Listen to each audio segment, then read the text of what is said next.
Assalamualaikum warahmatullahi wabarakatuh. Perkenalkan, nama saya Randes Disa Putra dengan NIM 23232054. Baiklah, saya akan menyampaikan materi tentang model pembelajaran project based learning. Yang pertama tentunya kita masuk ke pengertiannya dulu. Model pembelajaran project based learning adalah pendekatan pembelajaran yang menempatkan proyek atau tugas nyata sebagai pusat dan pengalaman pembelajaran bagi siswa. Setelah pengertian, mungkin kita langsung masuk ke tujuan. Yang pertama adalah pemahaman. Project based learning bertujuan untuk memudahkan siswa untuk memperoleh pemahaman yang lebih mendalam tentang materi pembelajaran. Yang kedua, keterampilan kolaborasi. Keterampilan kolaborasi yaitu mendorong siswa untuk bekerja secara kolaboratif dalam tim dan juga mengembangkan keterampilan kerjasama, kepemimpinan, negosiasi, dan pengambilan keputusan yang efektif. Yang ketiga, keterampilan abad ke-21 bertujuan untuk mengembangkan keterampilan abad ke-21 yang diperlukan dalam dunia kerja dan kehidupan masa depan. Yang keempat, pemecahan masalah. Pemecahan masalah yaitu mengembangkan keterampilan pemecahan masalah kepada siswa. Yang kelima, relevansi dan penerapan. Membantu siswa melihat koneksi antara pengetahuan yang mereka pelajari dan aplikasinya dalam situasi nyata. Contohnya memilih proyek yang berkaitan dengan materi, tujuan dan capaian pembelajaran serta relevan dengan kehidupan sehari-hari. Selanjutnya ada karakteristik. Yang pertama, pelajaran nyata. Pada pembelajaran nyata, menekankan pengguna konteks nyata atau situasi dunia nyata sebagai dasar proyek. Yang kedua, kolaborasi dan tim.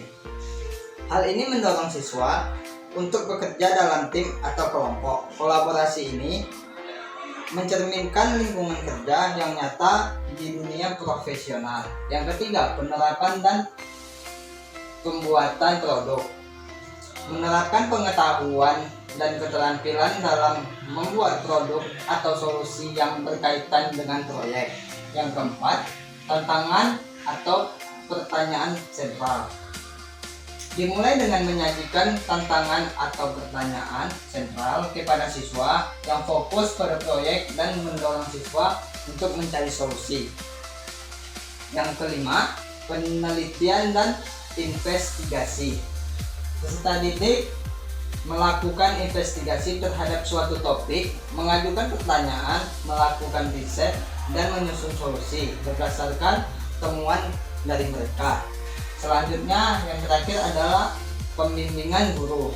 Guru dalam PBL berperan sebagai fasilitator dan pembimbing. Mereka memberikan arahan atau bimbingan dan umpan balik kepada siswa selama proses pembelajaran.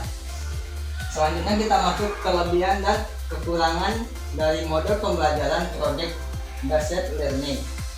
Yang pertama yaitu kelebihannya.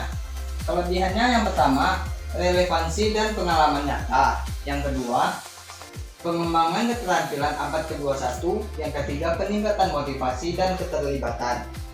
Serta yang keempat, pemahaman yang mendalam. Kekurangannya, yang pertama, manajemen kelas yang kompleks, evaluasi yang rumit. Lanjut kita masuk ke langkah-langkah. Yang pertama, identifikasi tantangan atau pertanyaan sentral. Pertanyaan ini tentunya harus menantang dan relevan dengan konteks siswa, serta mendorong pemikiran kritis dan penelitian lebih lanjut. Yang kedua, perencanaan proyek. Merencanakan proyek dengan mengidentifikasi langkah-langkah yang diperlukan untuk mencapai tujuan proyek. Yang ketiga, penelitian dan investigasi. Penelitian dan investigasi untuk bertujuan untuk memperoleh informasi yang relevan dengan proyek. Yang keempat, kolaborasi dan tim. Kolaborasi siswa dalam sebuah tim atau kelompok. Selanjutnya, penerapan selanjutnya yaitu Penerapan dan pembuatan produk. Mendorong siswa untuk menerapkan pengetahuan dan keterampilan mereka dalam membuat produk, solusi, presentasi terhadap proyek tersebut. Yang keenam, presentasi dan refleksi.